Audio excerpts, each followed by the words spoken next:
Hola, buenas noches, ¿cómo están? Estamos aquí, bueno, buenas tardes todavía. Estamos aquí en una sesión más de lo que he denominado los diálogos ficcionalistas y como pues hemos hablado mucho de política y también la gente me ha pedido que de repente le entremos a otros asuntos, se me ocurrió invitar a Alejandro Paniagua. Él es escritor, poeta, novelista y todo un personaje. Yo lo conocí porque fue mi profesor en talleres de poesía y de novela precisamente, ahí en el centro Villaurrutia y en el claustro de Sor Juana, y acaba de publicar su novela Tres Cruces, que está ahorita promocionando, que le ha ido muy bien con la crítica, y por eso lo invité aquí para echar una charla de literatura y otras loqueras que ya nos irá platicando él un poquito más de temas espirituales que también a los dos nos agradan. Alejandro, muchas gracias por aceptar la invitación. ¿Cómo has estado? Muy bien, todo perfecto. Y si quieres hablar de política, ya yo también. Al fin creo que tenemos bastante en común. Pues un poquito le podemos entrar, pero primero la literatura, como debe de ser. Va, me late. Pues ahora sí que para la gente que no te conoce, platícanos un poco de tu trayectoria, qué has hecho, de tu vida personal, que también les tengo que confesar algo que a mí Alejandro me cae muy bien y de repente como que yo, bueno, yo al menos yo sentí mucho clic con él en sus talleres y yo creo que muchos de sus alumnos también, porque ya tiene todo un séquito de alumnos bastante extenso.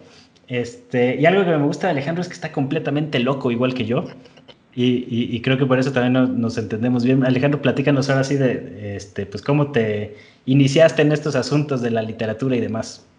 Pues en realidad empecé desde muy chiquito a escribir. Mi mamá era, que acaba de fallecer, mi mamá, por cierto, era súper mocha, tapatía, católica, súper conservadora, priista, madres. Y entonces, mi mamá trabajaba como periodista de sociales, hacía las notas de sociales allá en Guadalajara, y entonces se juntaba con la crema innata de todos los, pues, de todas las figuras, sobre todo las figuras religiosas, eso también habría que decirlo.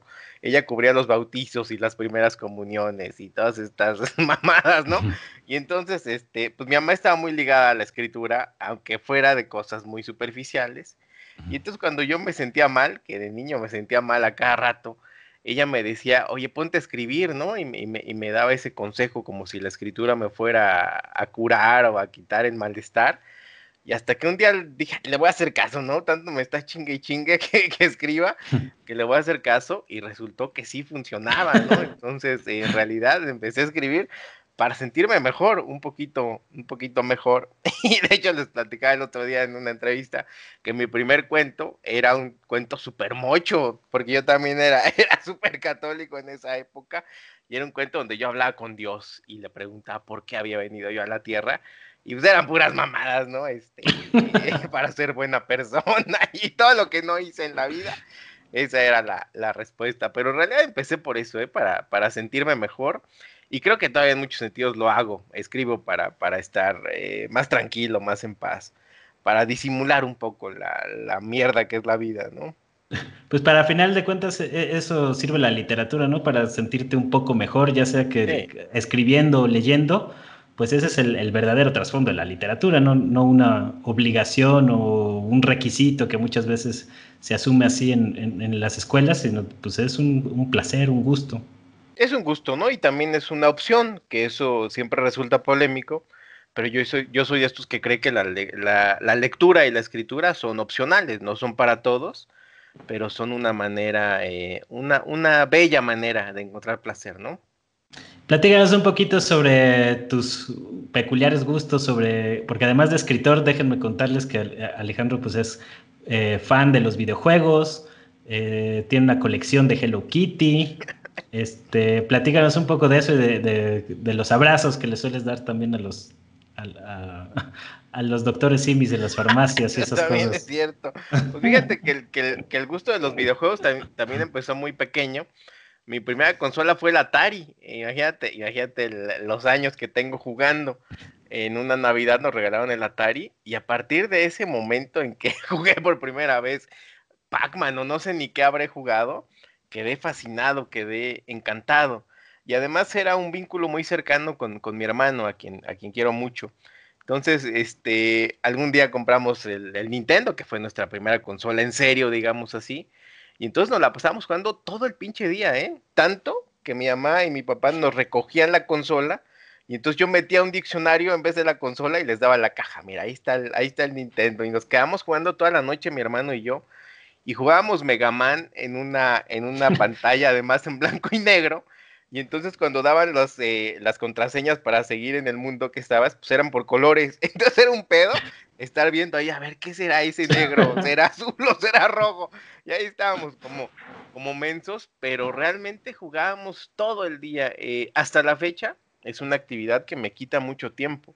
De hecho, yo tengo designado en mi día, pues por lo menos una hora o dos para darle a los videojuegos. Es algo que me encanta, que me vuelve loco, ¿no? En estas vacaciones de Semana Santa, mi vacación fue dedicarme todo el día a jugar. Ahí sí, todo el día, ¿eh? Estuve como 12 horas uno de esos días jugando, porque Y, me encantan los videojuegos. y que también lo has ido plasmando en tu literatura, ¿no? Hay varios libros de poemas con una temática muy gamer, por llamarlo de alguna manera. Sí, sobre todo en la poesía, fíjate que ha salido mucho el asunto del gamer, pero de una manera como muy negativa y muy destructiva y siempre ligado a la muerte, aunque en la realidad es algo que me da mucho placer, ¿eh? Pero fíjate que ahorita que te estoy diciendo esto de Como la la muerte, autodestrucción y la como la muerte. autodestrucción, sí, al final del día, los juegos que más me gustan son esos en los que mueres muchos. Estos formatos de Dark Souls o de Demon Souls, que son juegos diseñados para que te mueras cientos de veces, son los que más me gustan y seguro que tiene que ver algo con la muerte, ¿eh? Seguro que tiene que ver algo con la pulsión de muerte. Fíjate que hablando del budismo, hay uno de los infiernos en el budismo. Pero primero platícale a la gente, porque yo ya sé que eres Ah, sí, sí, budista, sí, sí, sí. practicante, Bueno, pero la gente no lo sabe. soy budista, tengo como unos 20 años practicando budismo y yo creo que mucho más estudiándolo y siendo entusiasta. Pertenezco a una tradición que se llama Vajrayana, que es la tradición más orate y más rara del budismo, la tradición que está ligado mucho a la magia y a la actividad milagrosa que le llaman aquí en México o en Estados Unidos. Tiene que ver con la transformación del cuerpo, es la tradición tántrica también, que el tantra lo conocemos por el asunto sexual, pues no tiene nada que ver en realidad con eso, aunque sí la parte sexual es importante en la práctica tántrica, más bien tiene que ver con la transformación de la mente y del cuerpo, y sobre todo con la velocidad en la que transformas tu mente. En el Vajrayana tú te podrías iluminar en una sola vida, cuando en otras tradiciones tardarías vidas y vidas, 10, 20, 30. Y eso no lo hace mejor ni peor, simplemente es una característica, que el Vajrayana es muy rápido. Es el vehículo diamante, le llaman, ¿no? Que suena como de Amway o no sé qué chinga, pero es así el vehículo diamante porque es en chinga, ¿no? En chinga podrías iluminarte. También es la tradición, habría que decirlo, y eso lo decía mi maestro, no yo, más neurótica. Él me decía, me impresiona la cantidad de locos que llegan a esta tradición, todos bien encabronados, todos bien angustiados, todos bien frustrados. Él decía que tiene algo particular, que llega mucha gente muy mal de sus emociones al Vajrayana y además usas la emoción negativa para transformarte. Si tú eres muy miedoso, usas el miedo para transformarte. Entonces te enfrentas a eso y lo vas como puliendo, lo vas como purificando hasta que finalmente cede. Pero por eso es fuerte esta tradición, porque te enfrentas a lo peor de ti mismo y a partir de eso es que encuentras paz. Pero es la única forma, ¿no? Porque hay mucha gente que evade y evade o niega y no quiere como chocar con esos asuntos y ahí va arrastrando temas toda la vida. Sí, estoy de acuerdo. Y además hay mucha gente que tiene este concepto de meditación donde tú estás en paz y tranquilo y respirando y el incienso y la chingada. Y cuando meditas de verdad te enfrentas a cosas horrorosas. De hecho, los primeros años es una angustia terrible, ¿no? Por eso mucha gente abandona la meditación, porque creen que van a encontrar paz luego, luego. No, hombre, al principio te encuentras con toda la mierda que traes encima y te encuentras con tus demonios y no es fácil, pues, ¿no? No es nada fácil. ¿Y tú cómo fuiste a dar con esa tradición del budismo? Fíjate que es particularmente extraño porque muchos de mis amigos se estaban metiendo a esa madre. ¿Por qué? No tengo ni idea. Y siempre me decían, oye, deberías entrar. Y yo decía, ay, estos pinches ridículos, yo que soy antirreligioso a madre, estos pendejos, ¿no? ¿Cómo se atreven? Hasta que un día finalmente me hice amigo de un maestro de la Mayeshe. Y al principio éramos cuates, cotorreábamos de literatura y a él le gustaba mucho la ciencia ficción. Sobre todo hablábamos de eso, de películas, de libros de ciencia ficción. Y en esa época yo tenía muchos ataques de pánico, terribles ataques de pánico. Y un día decido que me voy a meter otra vez a un hospital psiquiátrico, porque ya no aguantaba, ¿no? Y entonces le digo a mi esposa, oye, me voy a meter al hospital, le voy a decir a mis papás que me paguen el hospital, no tengo ni un peso además, ¿no? Me dice, sí, está chido, lo que tú necesites, pero despídete de la Mayeshe. Y entonces al día siguiente le hablo al ama y le digo, maestro, no, ni siquiera me contestó él, me contestó el asistente. Me dice, no te lo puedo pasar por el protocolo, la chingada. Le digo, no importa, dile que me voy a meter al hospital, que ya no aguanto, que estoy mal, y nada más hablaba para despedirme. Y a los 5 minutos me habla el ama y me dice, oye, pues si es una emergencia, que te valga madres el protocolo, ¿no? Tú no te preocupes, ahorita te dejo mi celular directo. Me dice, a ver qué pasa. No, pues que me siento muy mal, los ataques de pánico. Y me dice, el señor me dice, dame 5 horas y después de 5 horas ya te vas al manicomio, pero aguántame 5 horas. Yo dije, va, no pasa nada. Y a las 5 horas me empiezo a sentir de poca madre, ¿eh? Me empiezo a sentir increíble, como nunca en mi vida. Y resulta que hizo una ceremonia el maestro para quitarme eso y nunca he vuelto a tener un ataque de pánico en mi vida. Pero además me dio una práctica, no crean que es así de, ay, ya el milagro y la rosa de Guadalupe y la chingada. Me dio una práctica y me dijo, si no haces la práctica, esto no va a durar.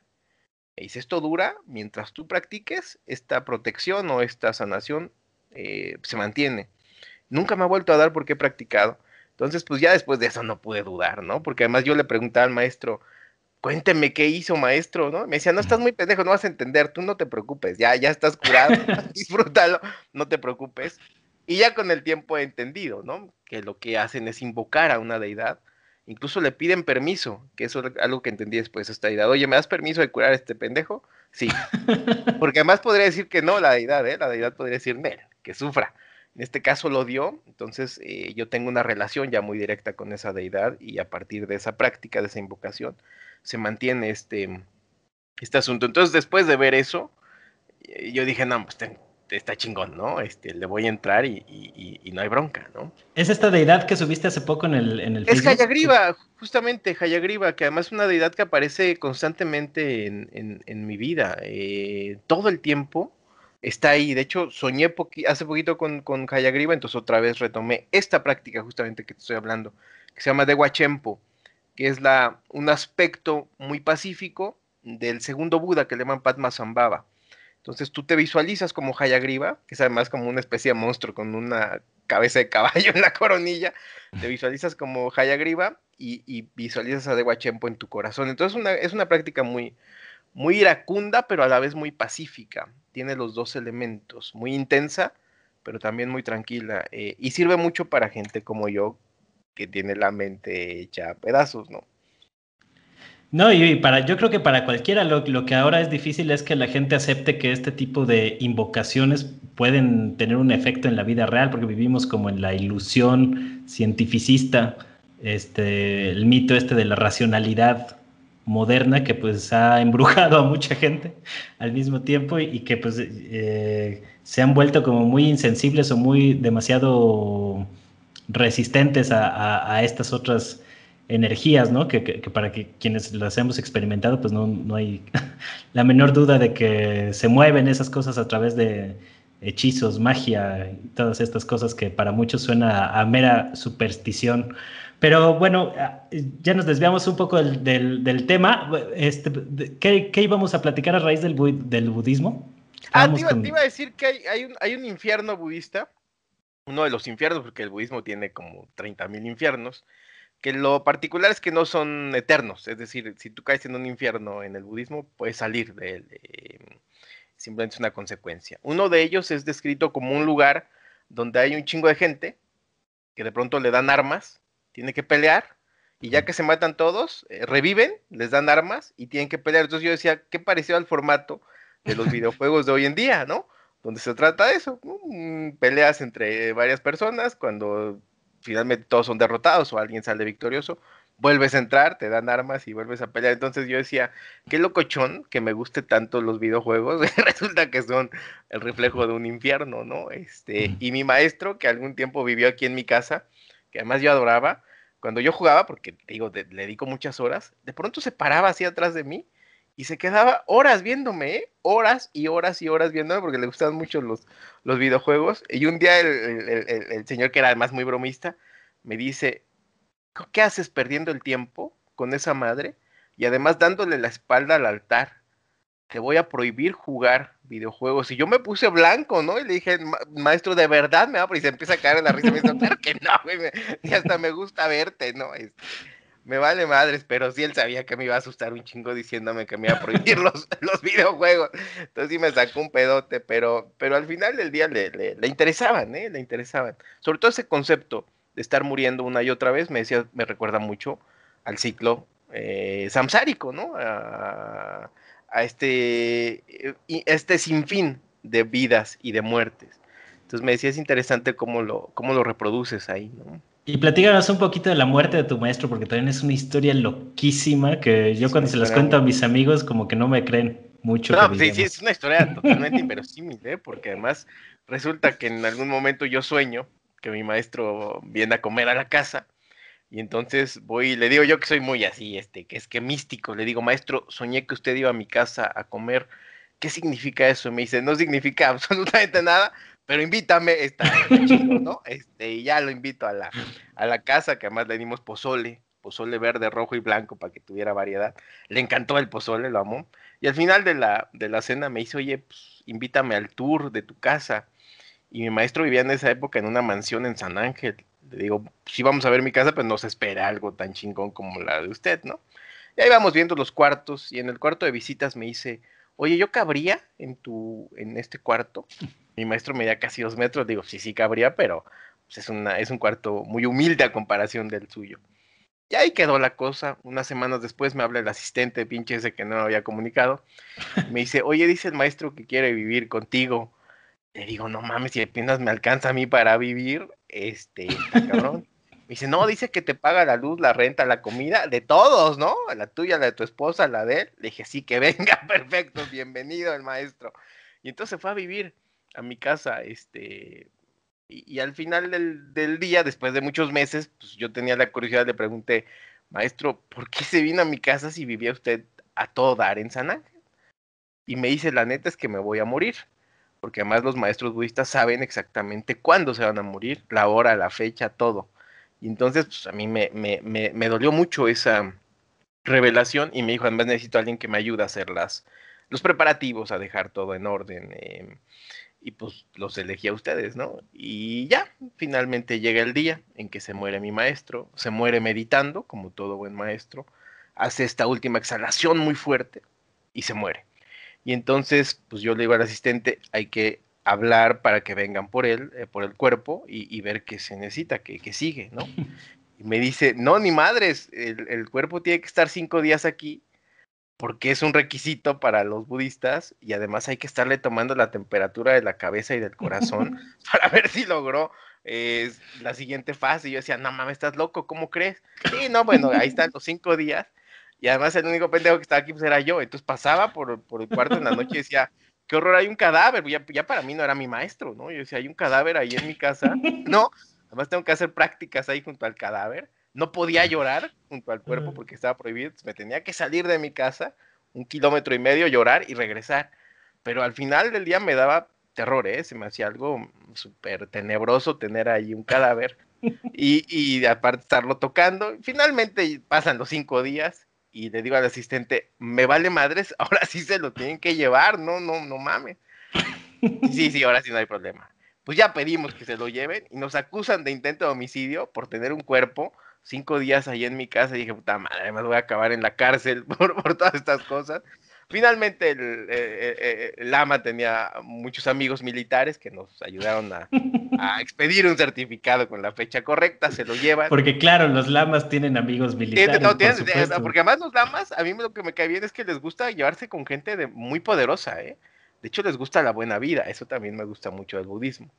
Finalmente sellaron el cuerpo. Yo entro al cuarto de mi maestro como pensando en Star Wars, ¿no? Y le digo, maestro, si se me quiere aparecer como fantasma y seguirme enseñando, yo estoy dispuesto. Y todas las cosas del cuarto del lama se caen de pronto y dije, no sabe qué, maestro, ahí nos vemos, no vuelva a aparecer, qué miedo.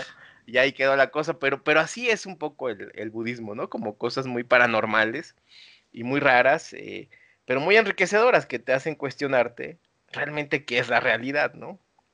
¿Y cómo se manifiesta esto ahora sí que en tu literatura? Porque pues después de estas experiencias que parecen arrancadas de la ficción completamente, ¿qué tan difícil es hacer ficción después de vivir Es cosas difícil porque así? además mi ficción es muy realista,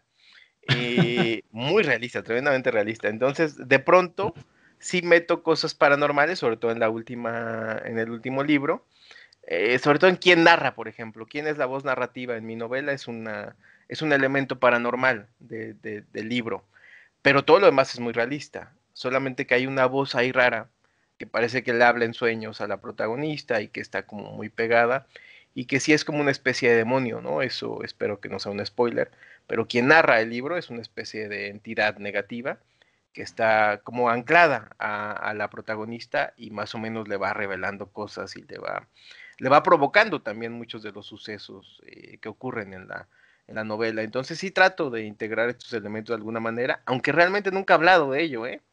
Nunca he hecho un texto realmente hablando de todo este mundo. No, nunca lo he hecho. En algún punto quiero hacerlo, eso sí, eso sí.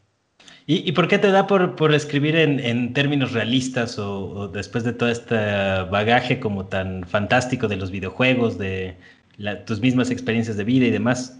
Pues te digo que en algún momento yo era como sigo siendo muy ateo, muy descreído, decía mi mamá, muy escéptico.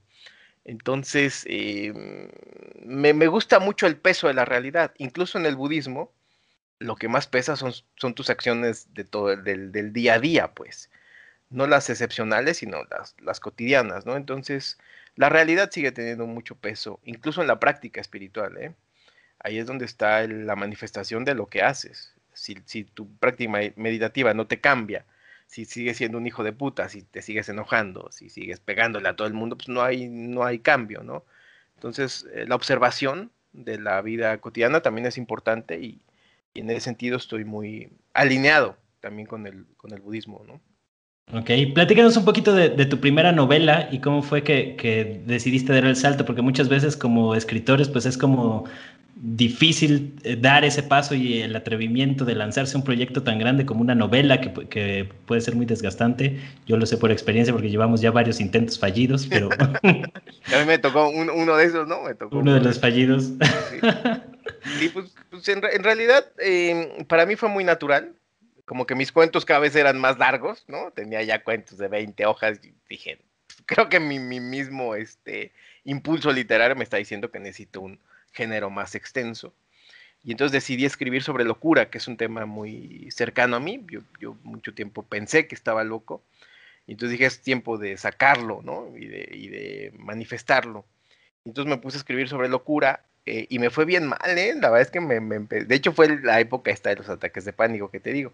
Me empezó a cargar la chingada con esto de la locura. Fue un proceso muy angustiante, tremendamente angustiante, pero por la intensidad misma del proceso me gustó, ¿eh? O sea, como que dije, ay, aquí hay algo interesante, ¿no? Enfrentarse a este dolor, a esta angustia, está padre. Y sí creo que la escritura de la novela es un proceso difícil, ¿eh? Por el tiempo que requiere, ¿no? La primera novela yo me tardé más o menos 11 años en verla, desde que empecé hasta que la vi publicada. Esta fueron más o menos 7 años, entonces me gusta eso del proceso largo que te lleva a algo muy satisfactorio. También está padre esa onda, ¿eh? De dedicarle tanto tiempo a algo. Me gusta. ¿Cómo se llama la primera novela para que la gente más o menos la ubique La y si primera se tienes llama ahí una Los a la mano? demonios de la sangre, editada por Paraíso Perdido, una de las mejores editoriales de este país. Y todavía hay por ahí, por lo menos electrónica, seguro que la encuentran. A lo mejor por ahí encuentran un ejemplar físico perdido. Búsquenla. Habla sobre eso, sobre la parte más densa de la familia, la parte más oscura del concepto de familia. Ok, ¿y cómo se da esa transición ahora a tu segunda novela de Tres Cruces? Que además, como lo mencionas, pues ahora sí que literatura sin intensidad, pues es este panfleto, ¿no? O sea, no se llega como a esa experiencia de la catarsis o de otras cosas cuando lees cosas tan superficiales. A mí hace poco me habían recomendado este escritor español bestselero, Carlos Ruiz Zafón, y la Ujú. verdad no lo aguanté mucho. O sea, como que se me hizo Sí, así pues, sí. totalmente sin intensidad precisamente, y me pareció así como si estuviera viendo una telenovela española de esas que a veces ve mi mamá. Ya como que me aburrió y lo boté. Y en cambio, de repente agarras otros textos y en la primera, segunda página ves el nivel de intensidad. Me pasó con el libro este de Marguerite Duras, el Sí, de El amante, que pues desde la primera página ya es un nivel de intensidad que te deja sorprendido, ¿no? Que también me sí, pasó con Clarice Lispector cuando vimos La hora de la estrella en tu sí, sí, es clase. cierto. Son esos escritores que desde la primera página ya sabes, no sabes de qué va el libro, no sabes, pero se siente como esa carga en el lenguaje. ¿Tú cómo interpretas ese asunto o cómo es que asumes la literatura desde este punto de vista de la intensidad? Bueno, ahí habría que decir que eso habla más bien de ti y de mí, que nos gusta eso. Si habla de una personalidad muy neurótica, ¿no? Que prefiere lo intenso y lo dramático y lo drástico, en vez de buscar esta paz. Pero a mí también me gusta mucho esta intensidad. Es más, tú eres periodista, estás buscando constantemente meterte en pedos, ¿no? Igual que yo como, no todos los escritores, pero a mí como escritor sí me gusta mucho eso, entrar a la parte vivencial del asunto. Pero Entonces, pues en la historia de la literatura y del arte, ¿no? Los personajes interesantes son... te entiendo. Bueno, también por ahí se me ocurren algunos que son muy pacíficos. Italo Calvino, ¿no? Ejemplos de escritores muy ñoños que también hicieron grandes cosas. Pero sí creo que en la vida hay que buscar esta parte intensa. Si no, es complicado, por lo menos para mí, ¿no? Pensar en la existencia sin la intensidad, ¿no? Es más, pienso en por qué escogí a mi pareja, por qué tengo esta chamba, por qué vivo como vivo. Pues siempre es porque estoy buscando meterme en pedos, ¿no? Y vivir cosas interesantes. Esa es la realidad, ¿no? En el fondo lo que quiero es que siempre haya eso, como explosiones de emoción y de desafío y de reto, ¿no? Entonces, sí lo entiendo. Y sí estoy de acuerdo contigo, la mejor literatura tiene que ver con la intensidad, pero sí habla más de nosotros, ¿no? Que de la misma literatura, ¿no? Ahí la pregunta es ¿por qué nos gusta eso? Ok, ¿y cómo diste el salto para tu segunda novela o qué fue lo que la motivó? Que ahí la historia que digo, la he contado, pues te la voy a platicar a ti. Resulta que cuando yo estaba en el TEC, en la prepa, quería dar un taller literario, mi primer taller literario. Y entonces les pedía un espacio y me decían, no, usted es alumno, ¿no? Usted no puede tenerlo. Finalmente encontramos un espacio ahí en el TEC, un salón vacío. Y entonces empecé a dar mi primer taller literario, que era una locura. Invocábamos con la Ouija a espíritus, leíamos poemas semidesnudos, hacíamos un mega desmadre, puros gritos y cosas, muy locochonas, hasta que finalmente un día me dijeron, oye, güey, esto tiene que parar, ¿no? ¿Por qué haces este desmadre, no? Y bueno, hice una última sesión para despedirnos. Y había una chava que había estado ahí todo el taller, pero no había dicho nada, no participaba, simplemente era espectadora. Y le dije, oye, ¿sabes qué? Estuviste oyente todas las sesiones, ahora sí nos tienes que contar algo de ti, no mames. Y lo que me contó fue la historia de Tres Cruces de la novela. Y dije, Oh, no, me está increíble tu historia, tienes que escribirla. Me dice, no, pues yo no soy escritora, ¿no? Yo nomás estoy aquí de metiche. Me dice, escríbela tú. Dije, va, sí, con todo gusto. Entonces nos reuníamos semanalmente y me contaba la historia y escribíamos fragmentos y bla, bla, bla. Y un día, después de muchos meses, llega y me dice, ¿sabes que estoy harta de mi pasado? Te regalo mi historia, pero yo no quiero saber nada más de esto. Estas sesiones me angustian, solo me hacen revivir cosas que yo ya no quiero pensar. Te regalo la historia, es lo que quiera con ella. Y yo dije, bueno, gracias, pero no voy a escribir esto, es tuyo, ¿no? Y muchos años después, pensando en la nueva anécdota, yo decía, puta, ¿de qué escribo? ¿De qué escribo? Que me cuesta mucho trabajo. Dije, pues si tengo la historia que me regalaron y supone que es mía, pues va, la voy a hacer. Y me aventé a hacer esta historia. Finalmente la contacté a esta niña para decirle, oye, tengo el manuscrito, quiero que lo veas y que me digas qué onda. Y me dijo, sí, perfecto, está muy bien, lo apruebo, pero yo te había dicho que no quiero saber nada más de esto. Y entonces a partir de esta anécdota, de esta niña, es que surge la historia de Tres Cruces. Órale. Es una historia real, ¿no? De alguien más que yo tenía muchas ganas de escribir desde el principio, desde que la escuché. Así pasa también, ¿no? Que a veces el escritor también es un recolector de historias de alguna Sí, manera, porque no es que te haya pasado todo absolutamente, pero a veces escuchas historias ahí en la calle de oídas, de anécdotas, de pláticas de borrachera, que te sorprenden y te maravillan y dices, alguien tiene que escribir eso, o sea, es hasta como un deber social.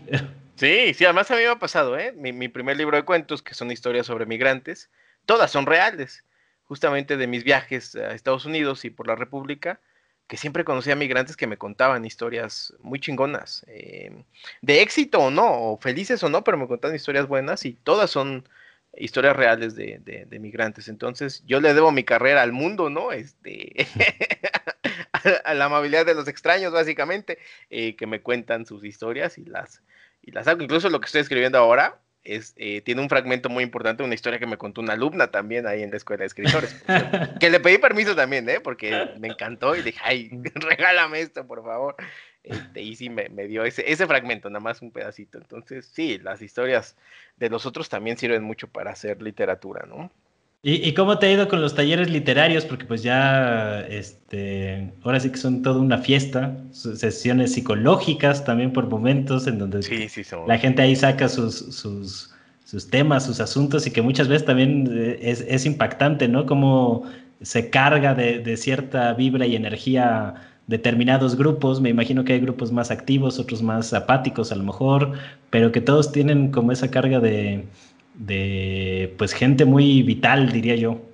Sí, no, la verdad es que soy el más chingón maestro de este país, entonces, es cierto, pero sí, sí me impresiona la calidad de mis talleres, que además yo siempre lo he dicho, eh, en mi pedagogía, lo de menos es el maestro, quien crea el grupo son los alumnos. Entonces he tenido la fortuna de tener alumnos muy buenos, muy participativos, que han hecho talleres memorables, ¿eh? Es más, casi todos mis talleres para mí son memorables por eso, por la gente que además mi pedagogía tiene mucho que ver con escuchar al otro, con poner a hablar a los alumnos, a que cuenten, ¿no? A que digan lo que quieran. Y sí ha sido muy exitosa esa dinámica, que además viene del budismo justamente. Hay un libro donde te enseñan qué es ser un buen maestro y muchos de esos conceptos los he llevado a la literatura, a los talleres. Entonces sí me ha ido muy bien, ¿eh? No, la verdad es que ha sido muy exitosa mi carrera como maestro. Incluso el taller de novela se ha vuelto legendario, ¿eh? El del claustro sobre todo, como que todo el mundo lo recuerda y ya viene el nuevo, entonces estoy emocionado con eso. Ah, muy bien, ahí al ratito te pido los datos para que la gente que esté interesada pues también Va. pueda ponerse en contacto y demás. Ahora sí que entre el género de la novela o la narrativa como tal y la poesía, ¿con cuál te quedas? Fíjate que mi poesía es narrativa. Yo hago poesía narrativa. Entonces, mi género es la narrativa, sin duda alguna. La novela y los géneros breves, ¿no? En este caso el cuento y la poesía narrativa. Entonces, no, nunca me he alejado de eso, ¿eh? Siempre me ha gustado contar historias, porque además yo aprendí que la poesía servía para narrar, ¿no? Yo leí la Ilíada como primer texto literario, siempre me quedé con esa idea de que la poesía servía para narrar. Entonces, mi género es la narrativa, no, ni siquiera lo separaría en poesía y cuento o novela. Lo narrativo es lo que me gusta. ¿Y qué tal te fue con la Ilíada? Porque yo un día hace no mucho, un par de años a lo mejor, le intenté entrar y sí me costó mucho trabajo y lo boté. Fíjate que yo tuve la fortuna de que mi enfrentamiento primero con la Ilíada fue una versión para niños, que además hay muchas. Entonces me gustó porque sí estaba muy digerible. Era solo un fragmento, solamente agarraban una partecita, creo que el principio, y ya, entonces me gustó mucho. Pero sí, cuando intenté leer el texto original, sí dije, no entiendo ni madres, ¿no? Muchos años después es que pude entrarle al texto, y además está mi primera edición está toda llena de anotaciones, ¿no?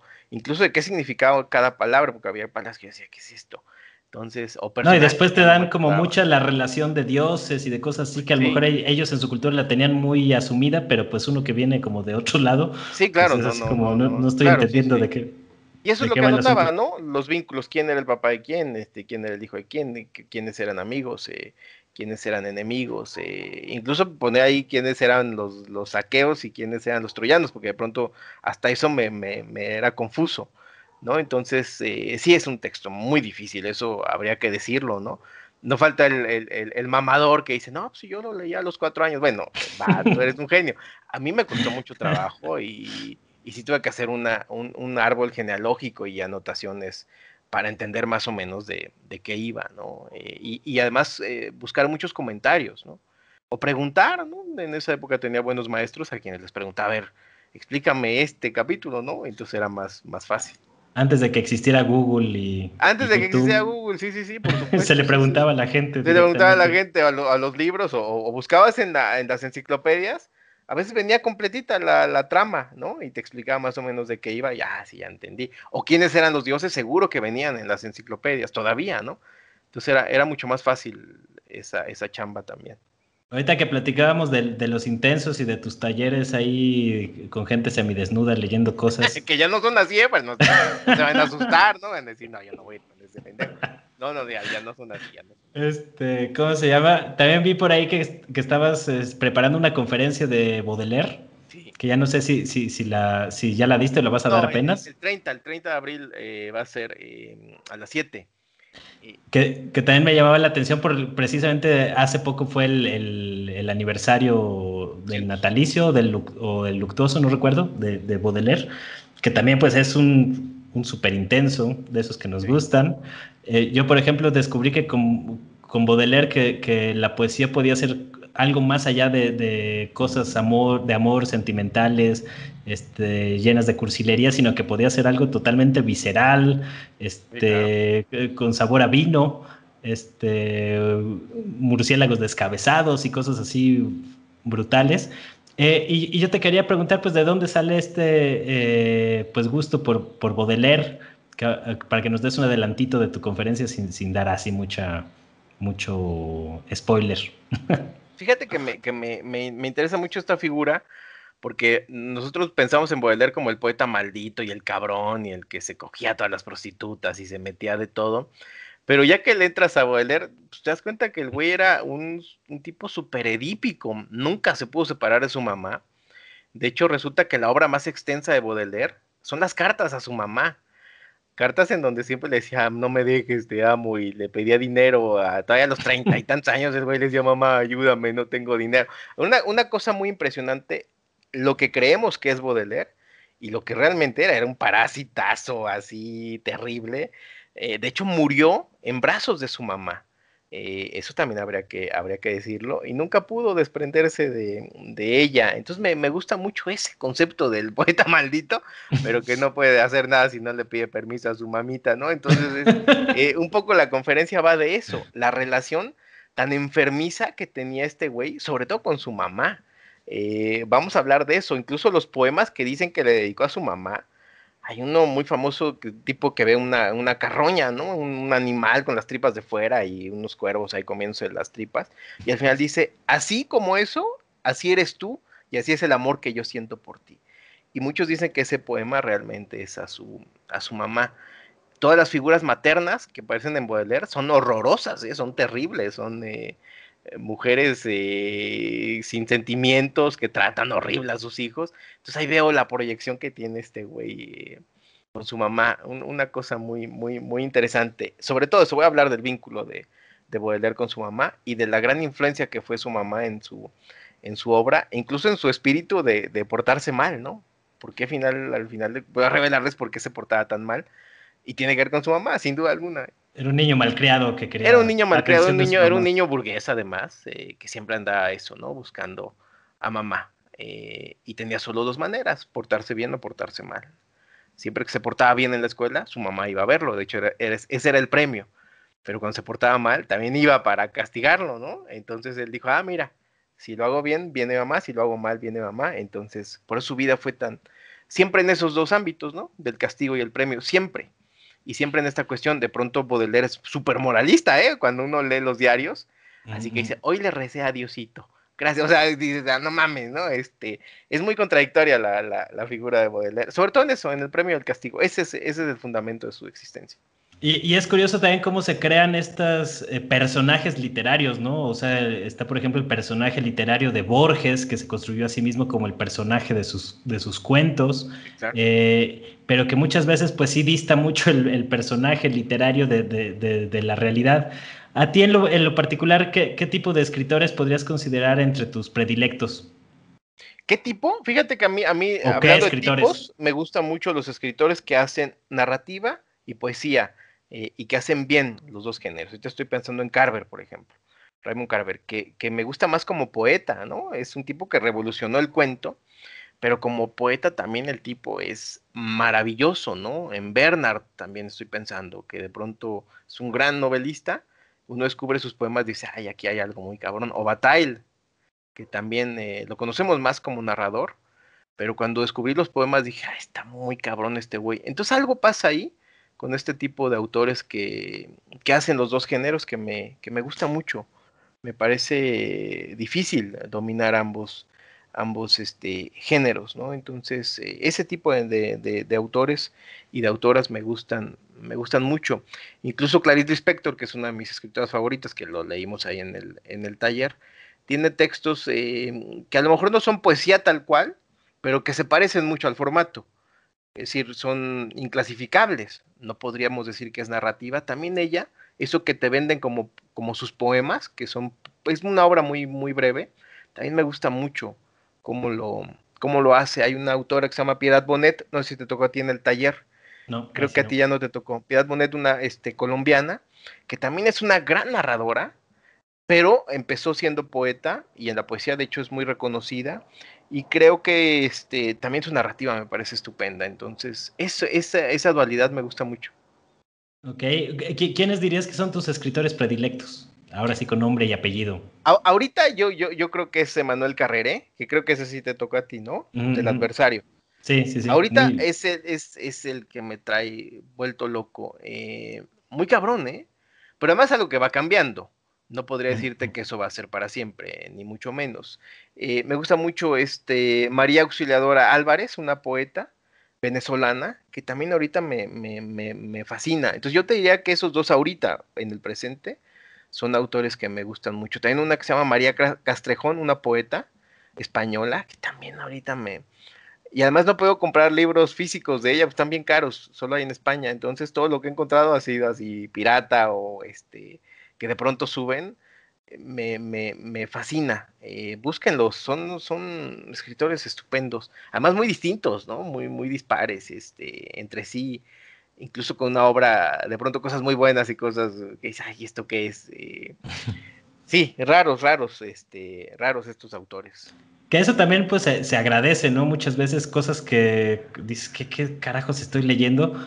Pero que a lo mejor no te agradan en ese momento, pero te quedan ahí como una huella de, una impronta, te queda de la experiencia de haber leído cosas así raras, abominables, monstruosas o impactantes, ¿no? De alguna manera como que sí te hacen ahí un surco en el inconsciente o en la psique, y eso de alguna manera también se agradece. ¿Cuáles dirías tú que son como tus libros de cabecera, a esos que siempre vuelves una y otra vez? Ay, sí, sin duda, Shakespeare, ¿no? La verdad es que a ese güey le debo toda mi carrera.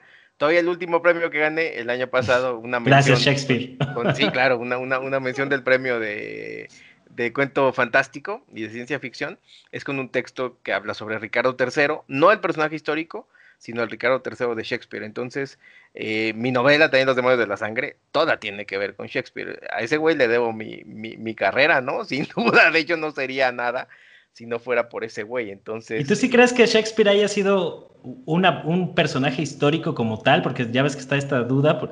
Yo tengo mis dudas porque yo digo que no puede haber alguien que haya escrito tantas obras tan buenas.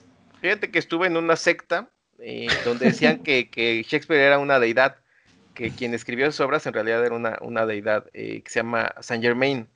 que era el conde de Saint Germain sí es una figura histórica, pero era un tipo tan brillante y tan locochón que después lo convirtieron como una especie de deidad. Yo creo que por la calidad sería difícil pensar eso, por lo menos que era una persona, ¿no? Lo más probable es que fuera esta compañía teatral que más o menos iban trabajando en conjunto. Seguro que había una cabeza, que sí era Shakespeare, pero todos iban aportando hasta que los textos quedaban perfectos. Además, el hecho de montarlos, pues te daba la oportunidad de calarlos, ¿no? De probar qué funcionaba y qué no, y seguro que la última versión era la mejor. Después de haberlo presentado varias veces, podían hacer ajustes y sí se nota que son textos con ese tipo de experimentación, que además no tendría nada de malo. En las compañías teatrales así es la cosa. Se va mejorando de manera conjunta un texto, se va trabajando de manera conjunta. Entonces, o sí es una deidad, o sí era un grupo de personas, ¿no? Difícilmente vas a pensar que era una sola persona, nada. Sí, yo hasta el momento, digo, me llama mucho la atención porque, digo, no he leído toda la obra de Shakespeare, pero lo que he leído, no le he encontrado un libro malo, o sea, que tú digas, ay, este es una basura, y ¿Sabes cuál sí eso es malo? me El genera de, el dudas. de, ay, ¿cómo se llama? De esta chica que torturan y violan, Este de... Ay, Lucrecia se llama, ¿no? no recuerdo. Ahorita lo buscamos, es más, lo voy a buscar. Pero ese, que además es su primera obra, ¿eh? Eso también habría que decirlo. Me parece que es eso, un primer intento. Yo no te diría que es malo, ¿no? Ojalá yo escribiera así un día, ¿no? Pero comparado con los demás, la violación de Lucrecia se llama, la violación de Lucrecia. Comparado con los demás, sí, no. Pero sí, a mí me encanta la obra. Y de hecho, Ricardo III es una de sus primeras obras también. Y me parece genial, ¿eh? Me Sí, parece porque además súper. está el Shakespeare histórico, el Shakespeare fantástico, Sí, el Shakespeare de los grandes dramas, sí, paranormal, comedia. el cómico. Además que nunca eran géneros puros, siempre Ujú. eran géneros híbridos. De pronto, La Tempestad nos dicen que es una comedia. Y yo digo, ¿neta se reían de eso? O sea, ¿qué pedo? Si pinche sufrimiento ahí espantoso. Lo entiendo por el final, ¿eh? Al final todo se resuelve bien. Pero sí de pronto digo, ay, no mames, ese pinche tormento es muy ajeno a lo que pensamos como comedia, ¿no? Y Siempre de eran alguna géneros, manera Shakespeare era como una especie de cineasta de su época, o sea, porque al montar las obras de teatro pues eran las grandes las producciones grandes producciones, sí, además, cinematográficas o el sí, claro. equivalente de esta La época. tempestad empieza con una pinche tormenta en un barco, ¿no? Hay contramaestre. Sí decías, ¿cómo montaban eso, no? O sea, tenía que resolverlo de una manera muy ambiciosa para que se viera chingón. Y seguro que lo hacían, ¿eh? ¿A ti nunca Seguro te ha que lo dado hacían. por la dramaturgia? Sí, de hecho pensé al principio de mi carrera, yo estaba convencido de que era dramaturgo, pero descubrí la pinche pesadilla que es trabajar con la gente y dije nunca más, es horrible depender de los actores, del director, no puedo, además me tocó muy mala suerte, gente irresponsable, gente desobligada, dije no, jamás vuelvo a trabajar así. Dije, ¿qué género no requiere de gente? El cuento, venga, vamos a hacer cuento. La poesía, venga. Sí, no, un horror trabajar con equipos de gente. Puta. Y ahora que hablas de la disciplina del escritor, pues, ¿cómo le haces tú para disciplinarte, por ejemplo, a la hora de escribir novelas? Que a mí es la parte que se me hace de lo más complicado, como agarrar el hábito y que todo el tiempo tengas como la misma historia en la cabeza. A mí me pasa de repente que soy muy disperso y que me cuesta mucho trabajo como sostener una historia larga, aunque la te pueda tener en la cabeza, pero llega un momento en que no puedo pasar de la página 30 porque ya siento que ya se está como volviendo inconsistente. ¿Tú cómo le haces como para sortear esos obstáculos inherentes a la vida de un escritor? Bueno, en realidad soy un escritor muy disciplinado, sobre todo porque me gusta mucho la corrección. A lo mejor me tarda un año en escribir la novela y 6 de corregirla. Entonces es muy fácil porque no necesito crear más. Ya tengo el material, el manuscrito, y simplemente voy trabajando sobre ese, corrigiendo y corrigiendo y corrigiendo y corrigiendo. Entonces la parte creativa, que creo que sí requiere mucho tiempo o que a veces uno no tiene ganas, pues ya no me importa tanto porque realmente estoy haciendo una talacha, pues, ¿no? Algo muy práctico, que es corregir. Entonces, eso es un buen consejo incluso para quien está atorado. En vez de decir, pues no se me ocurre nada, ponte a corregir lo que ya tienes, para que quede perfecto. O acaba lo primero y ya O después acábalo, corrige sí, que a que muchos quede son como así, no, quede. no se me ocurre nada, pues acaba lo que tienes. Entonces sí, la corrección es para mí, me gusta mucho más que la creación, y mira que la creación me encanta. Entonces, soy muy ñoño, me gusta mucho la gramática y estas cosas, entonces me gusta mucho que los textos queden muy, muy bien. Entonces, corrigiendo, esa es mi disciplina, no dejar nunca de corregir. ¿Y cómo saber hasta qué punto dejar de corregir? Porque luego te puedes pasar la vida corrigiendo y se vuelve hasta una obsesión ahí, Sí, se un vuelve una poquito obsesión. difícil de salir de esa prisión, ¿no? Fíjate que llegó un punto con los demonios que yo decía, mi novela tiene muchas letras E. Voy a quitarle ahí, fue cuando dije, no, me estoy volviendo loco, estoy bien pendejo, no puedo estar, no puedo vivir así, ¿no? Ahí fue cuando yo dije, no, ya estoy, Llévenme al ya estoy manicomio ahora loco. sí. Y ahora sí, no, de verdad, ahí fue cuando dije, no, ¿cómo puede ser que esté quitando letras en la novela? Estoy mal. Ahí fue cuando yo me di cuenta. Pero yo sí tiendo al exceso de corrección, que no creo que le venga mal a la novela, pero sí, ahí te va mi señal. Si te hace daño, si te angustia, ya no lo hagas. Sí, tiene que ser disfrutable, ¿no? Mm.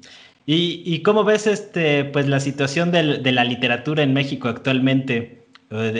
¿Cómo ves a la escena? Donde de alguna manera pues el rollo político pues también ha jugado un papel con estas mafias intelectuales que de repente se construyen por ahí en algunos grupos muy cerrados. ¿Cómo ves a los nuevos valores que están ahí tratando de emerger? Sí. Eh, Otros talentos. ¿Cómo ves a la escena de la literatura mexicana hoy? Bueno, que de las mafias no voy a hablar porque amo mi carrera literaria, ¿no? Y no me voy a meter en pedo, pero sin duda existen, ¿no? Eso no podríamos negarlo para que no nos demos mensos. Pero fíjate que creo que como nunca hay un montón de escritores muy valiosos y de escritoras. Me impresiona la cantidad de escritores mexicanos que yo digo, no mames, qué chingón. Luis Jorge Bon, Elisa Díaz Castelo, Ivonne Reyes Chiquete, James Nuño, es decir, hay así una variedad chimal de todos los géneros, de todas las propuestas, de todos los estilos, escritores alternativos, escritores muy formales. Está muy cabrón la calidad literaria que hay hoy en día, eso me impresiona. Lo que falta, como siempre, son oportunidades y espacios, ¿no? Y sobre todo lana. A mí me sorprende que por una novela que me tomó 11 años, pues uno gana, ¿qué te gusta? 10,000 pesos y te va muy bien. Haciendo el cálculo, ¿cuánto ganas, no? 10 centavos por día o por mes, o sea, así dices, chale, ¿qué está pasando aquí, no? Tenemos mucho esta cultura de que lo que tiene que ver con el arte y con la cultura es gratis, ¿no? Entonces, te hablan, oye, una conferencia, oye, una charla, sí, con todo gusto. Ah, pero no hay presupuesto. Y luego de pronto ves y llegas al evento y así todos llegan en limusina, hay un pinche comilona, dices, pues no que no había presupuesto, porque asumen que eso no se paga, ¿no? Asumen que eso, y todavía nos sorprende que a veces anuncias los talleres. Ah, yo le entro, es gratis, ¿no? Puta madre, o sea, ¿por qué tenemos esta noción de que el arte es gratis, ¿no? De que la literatura es gratis. Es algo que me impresiona y que le hace mucho, mucho daño. Y fíjate, yo soy súper López Obradorista a morir. Eso no se me ha quitado y no creo que se me quite. Pero sí creo que en la cultura López Obrador ha sido muy irregular. No, ni siquiera entiendo bien cuál es cómo la ve él, ¿no? ¿Cuál es cómo decirlo? Su idea frente a la cultura, frente al arte. Me cuesta mucho trabajo saber exactamente qué quiere la 4T al respecto. Yo pensé que iba a ser una época de bonanza y de abundancia artística y resulta que ha sido complicado, ¿no? Entonces, Bueno, también estamos en año de pandemia y esas claro, cosas, ¿no? ¿no? Y lo entiendo. Y entiendo que hay otras prioridades. Y de hecho me parece muy rescatable del gobierno que diga, me importan más otras cosas que la pinche cultura. Va, te lo compro. Pero hay ahí un abandono que me duele porque soy parte de eso. No creas que por otra cosa, ¿no? Yo creo que ahí también lo que falta es quien ponga lana. A mí no, yo no creo que tendría que ser el Estado necesariamente, pero tampoco el sector privado se ha preocupado mucho por esa parte, ¿no? Entonces, a nadie le importa. Creo que ese es mi gran problema. Ni a los que sí tienen lana, ni a los que pueden generarla, ni al Estado, ni al... Es complicado esto de la oportunidad. vivimos muy precariamente del arte. A mí que me gusta vivir bien, yo la verdad es que no vivo de la escritura, vivo de dar clases y esas cosas, ¿no? Pero aparte te digo, me gusta la lana, para que te miento. Pero si yo quisiera vivir de la escritura, nah, pues estaría fregado. Me gustaría que se insertara esa cultura de pagarle al escritor. Me gustaría mucho. Y además de pagarle bien su trabajo, ¿no? Lo que falta es eso, es quien apoye de manera tangible, sobre todo económicamente, a la cultura y a la literatura. Y además también eso, que el pinche capitalismo de mierda cada vez nos hace más daño. Ahora resulta que te dicen, ya no te preocupes de la editorial, tú puedes pagar tu propio libro.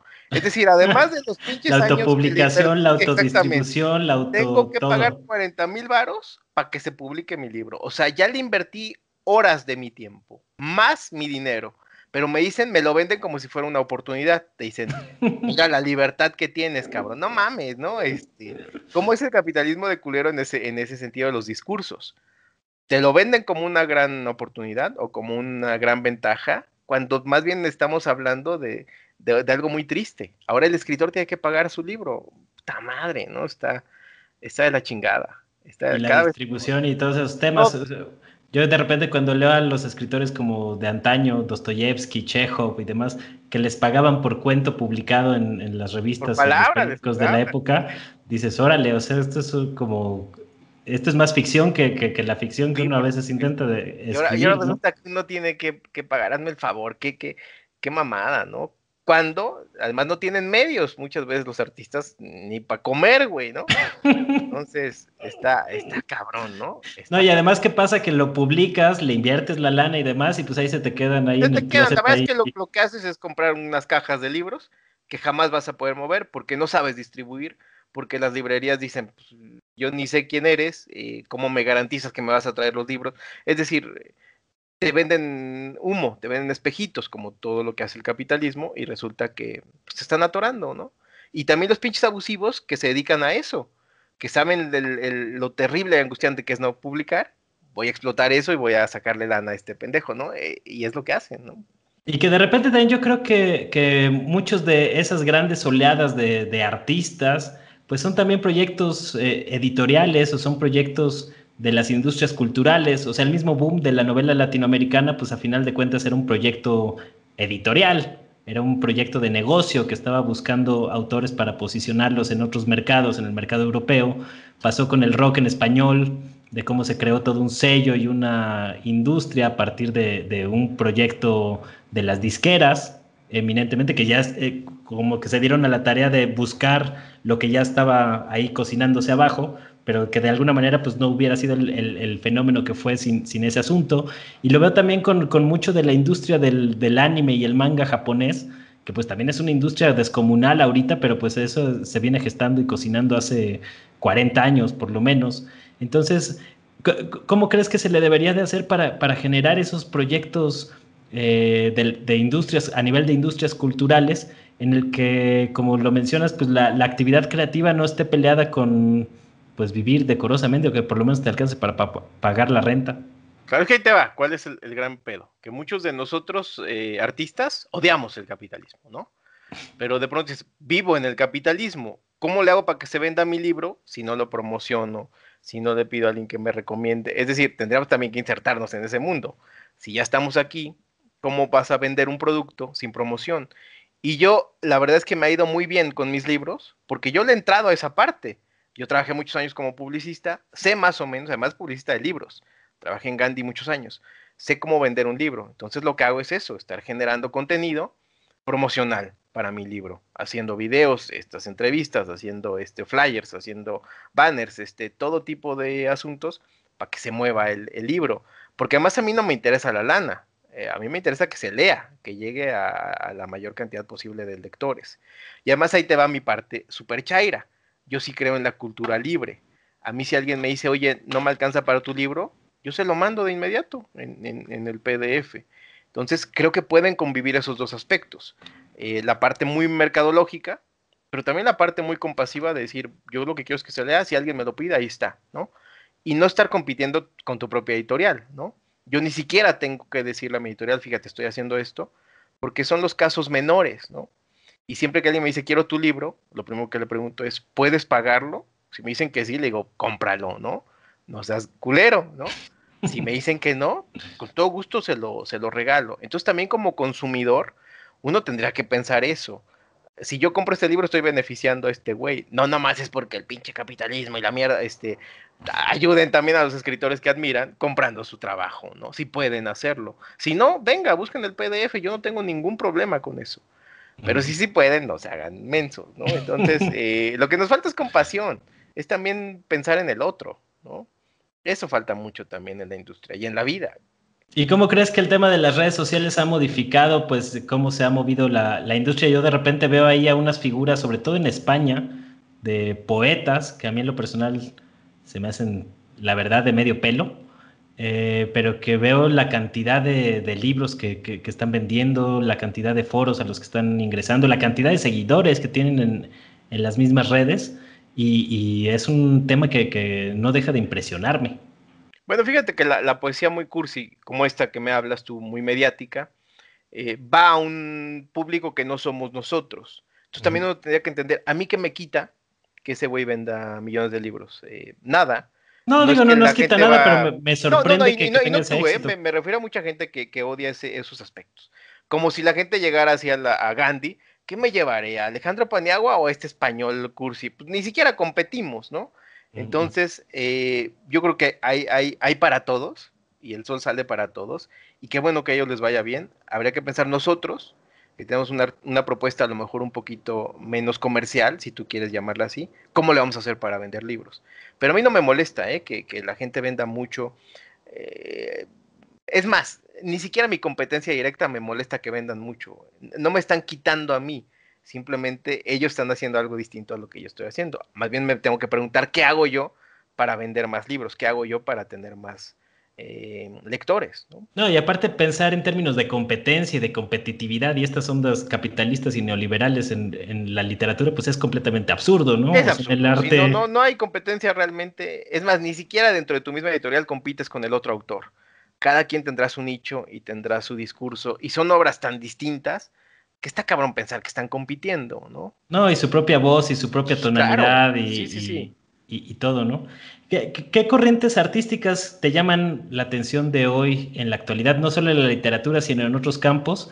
Porque digamos que es curioso cómo a principios del siglo XX, las primeras décadas, pues había toda una gama de corrientes muy definidas, con panfletos, con posturas ideológicas muy marcadas y que digamos que hoy en día en el siglo XXI, la segunda o las primeras décadas del siglo XXI, estamos viendo un resurgimiento de algunas ideologías en el contexto político, pero yo no veo que se dé necesariamente con la misma fuerza en el ámbito artístico, aunque por supuesto hay corrientes artísticas hoy en día, algunas de ellas bastante fuertes.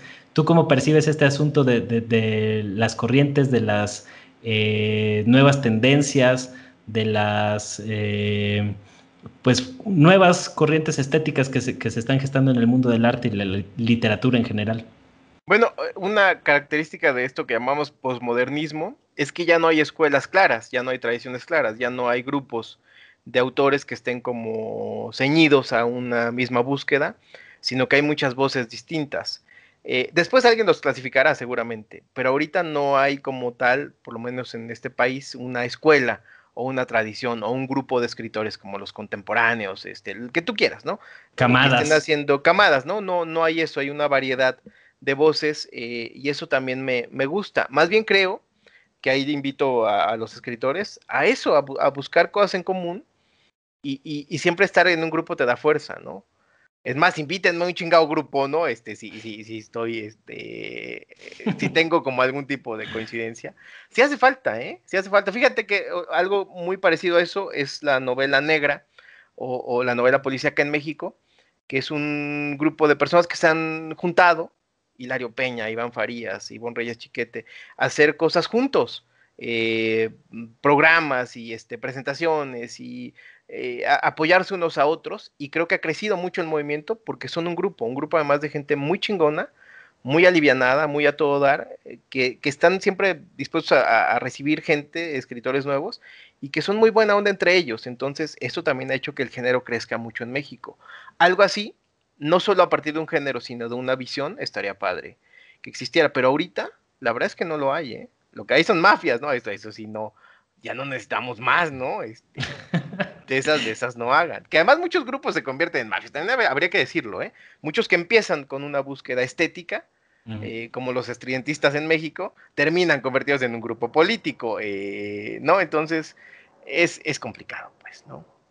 Sí, Complicado. y luego también la cosa es mantenerla, porque también la misma dinámica individualista que se exacerba ahora en estas épocas, y más en estas épocas de pandemia y de encierro, pues hace muy difícil sostener estos proyectos colectivos, ¿no? Que de alguna manera también, pues yo justo lo preguntaba por eso, porque creo que la cooperación también y los grupos pueden generar como algunas oportunidades o algunas ventanas para Claro. construir algunas tendencias en el imaginario de la gente. Pero bueno, Alejandro, ya para ir cerrando, pues, ¿qué mensaje te gustaría dejar al público que nos está viendo ahorita, de temas que no hayamos platicado y que a lo mejor traigas ahí de inquietud en la cabeza? Bueno, el tema más importante aquí es compren mi libro, no sean culeros, ¿no? Apoyen mi libro, Todo esto es cómprenlo. realmente un comercial Es un disfrazado. comercialote, ¿no? Para llegar a este punto, al call to action que le llaman los pinches publicistas. Compren mi libro, pero sí quiero que lo lean, que los invito a leerlo, a comentarlo, a compartirlo, sin duda alguna.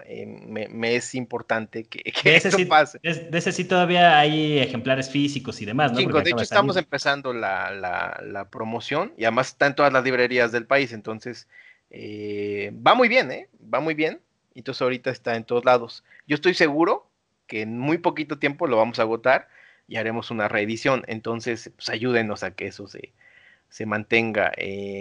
Sí, sobre todo eso, ¿no? Que le entren a esta parte también de apoyar a sus escritores, ¿no? O apoyar al medio. Otra vez, este medio, por ejemplo, de la novela policíaca, lo que me gusta es que entre ellos se apoyan, porque además hay gente muy buena escribiendo ahí. Entonces, no tienen miedo de decir el otro es chingón, ¿no?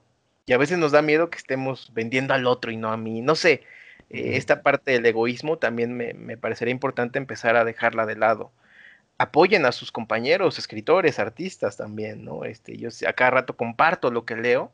Si me gusta, digo, está increíble, ¿no? Lean a esta otra persona sin miedo a que, ay, me estoy yo, comiendo a mí mismo, estoy evitando que me lean. Compártanse, la generosidad, la unión, hace falta muy cabrón entre los escritores mexicanos, muy cabrón, ¿eh? Muy cabrón, a pesar de que sí la hay por ahí, ¿no? Pero no faltan las rencillas y los rencores y estas cosas que a mí me dan mucha hueva y me cagan, ¿eh? En realidad. Sí, yo no sé si sea cosa nada más de nosotros los No, mexicanos yo creo o que es en el sea en mundo, otros ¿eh? Es lados, en pero, sí, sí. pero aquí es muy, muy visible también en el ámbito del periodismo. Y ahorita que lo mencionas con el tema del dinero, pues yo también creo que es bueno que, pues así como el artista puede compartir parte de su vida, de su tiempo, de su esfuerzo, de su trabajo, pues también es bueno que haya una retribución no solo moral, sino también pues algún tipo de apoyo económico, ¿no? Es como Exacto. dando y dando, porque también a nosotros como periodistas, pues ahorita está muy en boga el tema de que o eres chayotero Sí, claro. o qué son los contrarios de los chayoteros, o oficialista.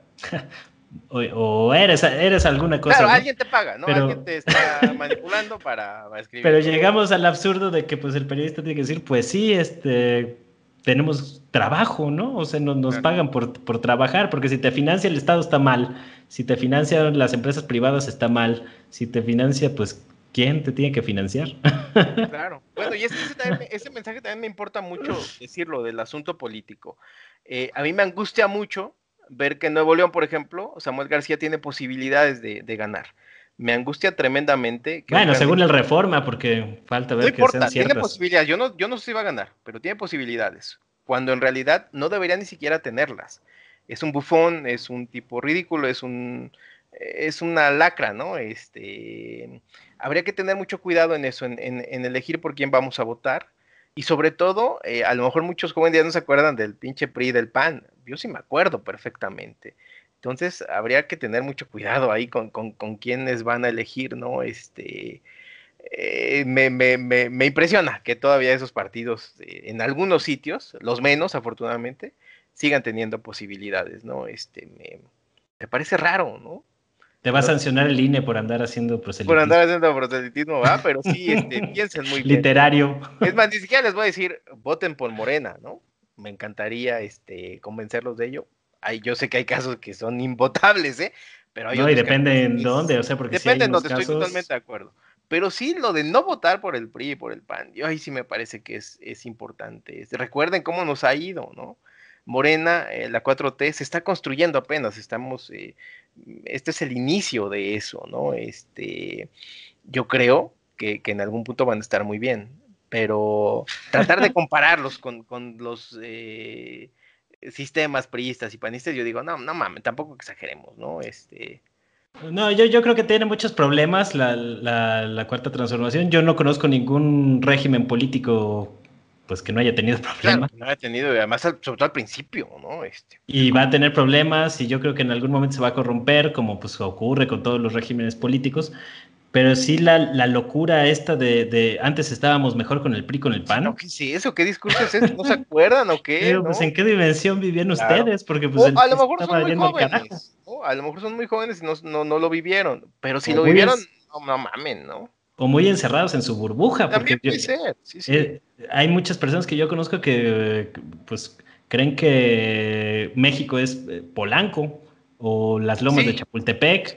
Entonces dices, dense una vueltita a ver cómo están la realidad en otros ámbitos y se van a claro. sorprender, porque ni siquiera, pues lo estamos viendo con Ricardo Anaya, ¿no? Cómo se maravilla así, oh, el metro, Sí, cómo se la maravilla combi. de la pobreza, cómo admira la pobreza, ¿no? Que ahí me recuerda mucho a Baudelaire, ¿no? Que es este burgués que de pronto se enfrenta a la pobreza y dice, wow, aquí hay belleza, no mames, ¿no? Hay sufrimiento. Desde tu perspectiva puede haber algo admirable, pero no, no, no, no, no. Bueno, yo creo que está bien y que a él como persona le va a ayudar, porque pues es evidente Seguro. que le hacía falta un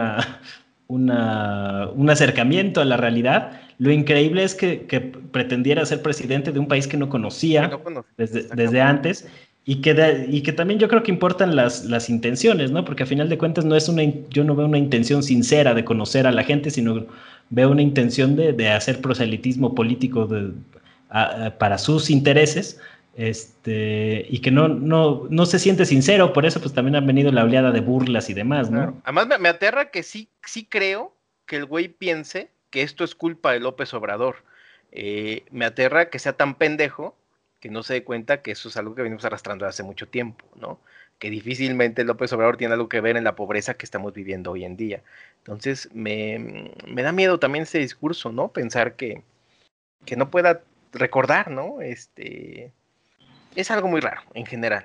Bueno, Es yo a Anaya no le atribuiría tanto eso, a mí se me hace al contrario un tipo muy inteligente, por momentos perverso, diría yo, Sí, estoy de acuerdo, sí, sí. pero de pendejo sí no creo que sea como tal, pero pues está tan hecho pedazos todo que ahorita andan viendo pues de cómo se reconstruyen de donde Claro. pueden, ¿no? Entonces también yo creo que hace falta también mucho ejercicio de memoria histórica porque la gente Mucho, también sí. parece que no se acuerda de cosas que pasaron hace 5 o 10 años, ya no digas hace Claro. 30 40 y que pues de alguna manera esta dimensión histórica pues habla de dónde estamos. Ya también hay toda una campañita ahí no, ya no hay que mirar hacia el pasado, hay que ver hacia el futuro, a lo que viene. Pues sí, güey, pero pues donde estamos ahorita es por cosas que pasaron antes Claro, por y si no supuesto. entendemos cómo es que llegamos aquí, pues de nada te va a servir ver al futuro si vas viendo el futuro sin ojos, o sea, por favor. Sí, además, si no lo vivieron, hay documentos, pues tampoco es que sea inaccesible el pasado de este país, ¿no?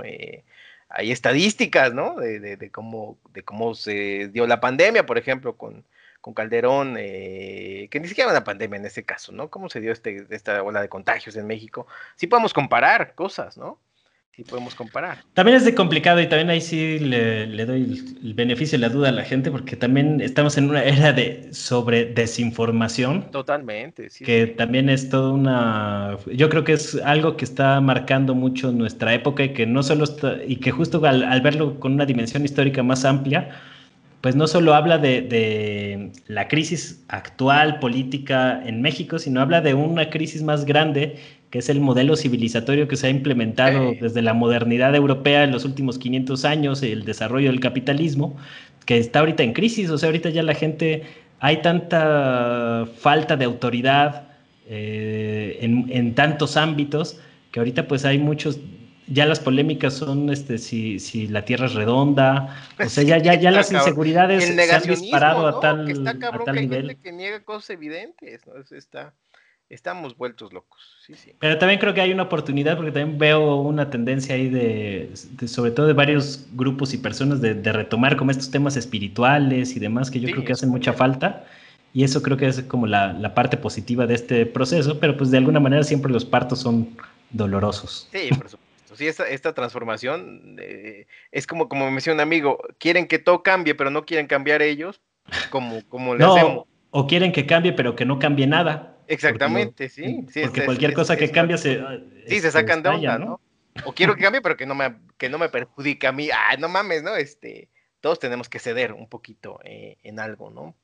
Sí, Sin que yo duda. también creo que es parte de como del proceso de conciencia colectiva de los pueblos, Sí, así como las personas de repente nos negamos a aceptar ciertas cosas que han pasado en tu pasado personal, cosas que pueden ser dolorosas, pues yo creo que lo mismo ocurre a nivel colectivo, o sea, hay gente que se ujú, aferra a los viejos vicios como una manera de evadir las cosas y al mismo tiempo pues hay gente que está impulsando un cambio y que pues de la suma de todas esas cosas pues se traduce en la conciencia de los pueblos.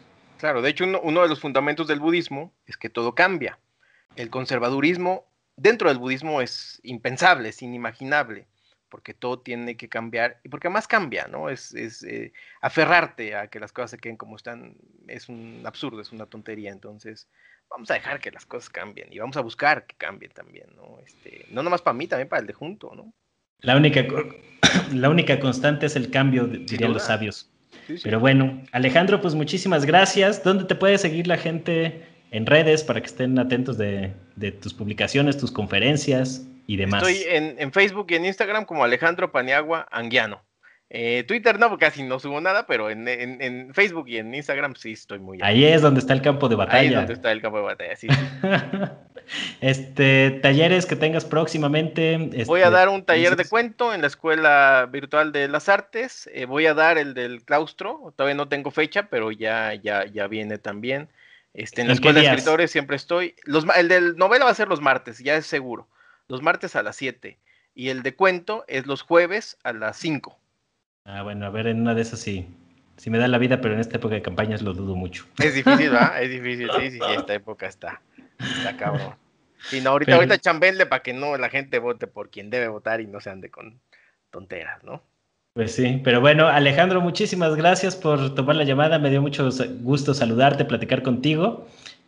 Y pues ahí nos estamos viendo. Espero próximamente ahí caerte en uno de los talleres. No sé exactamente cuándo, pero me dará gusto ahí echar la participación literaria y sobre todo espero que sean, en algún momento de la vida se reactiven los talleres presenciales y no sea Ojalá, nada más en ojalá, sí, línea, sí. que también a mí me siento que esa vibra presencial es diferente, digo, ahorita Sí, pues sí, uno se adapta a lo que hay, ¿no? Pero sí no lo cambiaría nunca como esa vibra en sí, vivo por y a todo supuesto. color. Estoy de acuerdo, estoy de acuerdo. No, pues gracias a ti. Un gustazo igual verte. Admiro mucho, tú sabes que te admiro mucho tu trabajo y me late mucho estar aquí. Muchísimas gracias, nos vemos a la próxima. Ay.